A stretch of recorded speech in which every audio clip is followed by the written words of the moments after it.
cháy mãi. Ơi cao nguyên, những chiến sĩ cao nguyên bên anh lửa bập bùng bập bùng.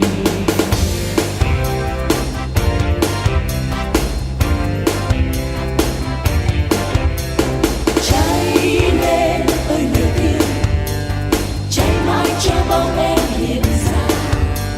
Giữa ngọn lửa em trao câu diệu, em trao lời nói nhớ mãi nhớ.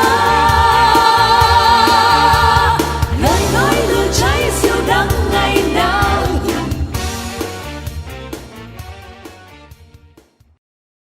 Ahmad Sarmast left his home in Melbourne, Australia, to help bring back music in his home country, Afghanistan. He started a school there that was different than most. It admitted children without parents and young people who had no homes. His school aimed to bring a little joy back to Kabul after the Taliban had banned music. Last week, Sarmast watched from his home in Australia as the Taliban marched into the Afghan capital. Their quick rise to power shocked him and the world. Now, Sarmast is wondering what will happen next. His 2 mobile phones have not stopped ringing since the takeover. Many of the calls are from worried students asking him what happens next. Will the school be closed? Will the Taliban ban music again? Are their prized musical instruments safe? I'm heartbroken, Sarmast told the Associated Press. It was so unexpected and so unpredictable that it was like an explosion and everyone was caught by surprise, he said of the Taliban takeover. Sarmast left Kabul on July 12th for his summer holiday. He could not have imagined that just a few weeks later, everything he had worked for in the past 20 years would be in danger. He worries about his 350 students and the 90 teachers at the school. Many of them have already gone into hiding. Reports of Taliban fighters searching for enemies door to door have increased their fears. We are all very, very fearful about the future of music. We are very fearful about our girls, about our faculty, Sarmast said. He asked reporters not to publish more information in order to protect the students and school. In a sign of what the future holds, radio and TV stations stopped broadcasting music except for Islamic songs. It was not clear if the change was a result of Taliban orders or an effort by the stations to avoid problems with the Taliban. Sarmast is 58 years old. He is the son of a famous Afghan composer. He sought asylum in Australia in the 1990s during a time of civil war in Afghanistan. After earning a doctoral degree in musicology, he returned to Afghanistan. In 2010, he founded the Afghanistan National Institute of Music.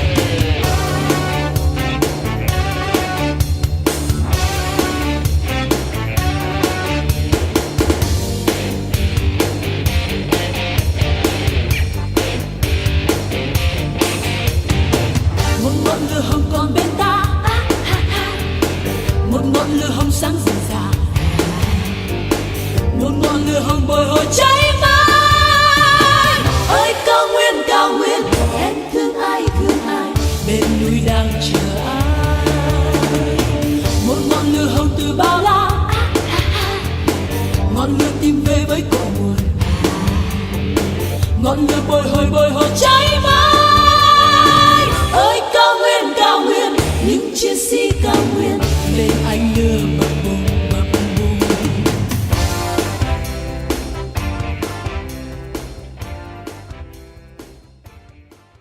Foreign governments and private sponsors soon gave money to support the school. The World Bank gave the school $2 million. Truckloads of musical equipment, violins, pianos, guitars, and oboes, were sent from the German government and the German Society of Music Merchants. Students learned to play traditional Afghan string instruments like the rubab, sitar, and sarod. Elham Fanous, 24, was the first student to graduate from the Music Institute in 2014. After spending 7 years at the school, he said, "It was such an amazing school. Everything was perfect. It changed my life, and I really owe it to them." A visitor once called it Afghanistan's happy place. "I cannot believe this is happening," Fanous added, speaking from New York. He recently received his master's degree in piano from the Manhattan School of Music.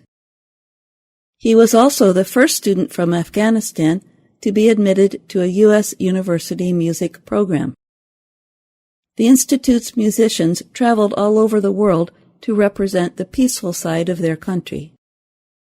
Fanous himself performed at events in Poland, Italy, and Germany. In 2013, the Institute's youth orchestra began its first U.S. tour. Members of the orchestra included a girl who not long ago had sold chewing gum on the streets of Kabul to earn a living. In 2015, the school formed an all-female orchestra called Zora. The group was named after a goddess of music in Persian culture. In 2014, Zarmast was attending a concert at a French-run high school in Kabul when a bomb exploded. He lost some of his hearing in one ear and has had numerous operations to remove pieces of metal from his head. The Taliban took responsibility for the suicide attack and accused him in a statement of corrupting Afghanistan's youth. That only increased Sarmat's wish to continue his work. He kept traveling between the school in Kabul and Australia, where his family lives. Sarmast said his students all had big dreams to play around the world. "All my students had been dreaming of a peaceful Afghanistan, but that peaceful Afghanistan is fading away." Still, Sarmast is hopeful. He believes young Afghans will resist, and he wants the international artistic community to fight for the Afghans' right to music.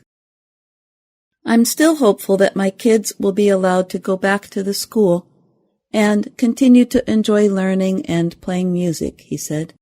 "I'm Jill Robbins."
Giữa ngọn lửa em trao bầu rượu trao lời nói nhớ mãi nhớ. Lời nói lửa cháy siêu đắng ngày nào.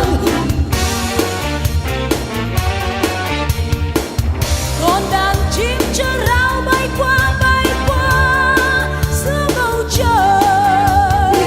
Còn dòng sông lướt qua trôi qua dưới mặt trời. Còn yêu em anh còn thương em mãi người ơi.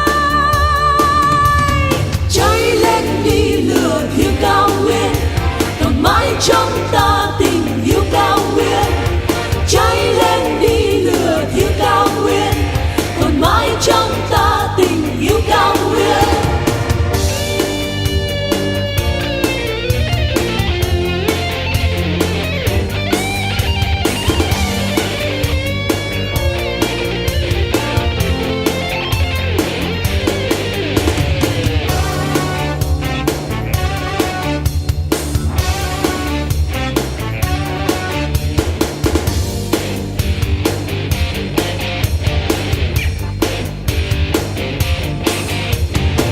Một ngọn lửa hồng còn bên ta,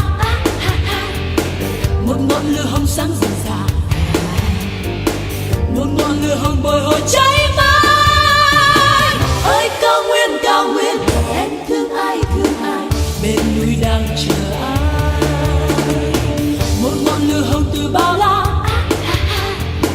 ngọn lửa tìm về với cội nguồn, ngọn lửa bồi hồi cháy mãi. Ơi cao nguyên, những chiến sĩ cao nguyên bên anh lửa bập bùng.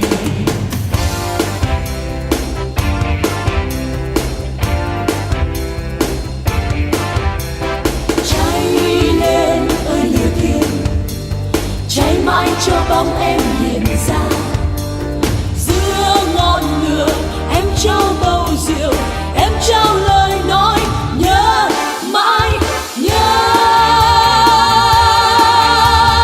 Lời nói lửa cháy siêu đắng ngày nào.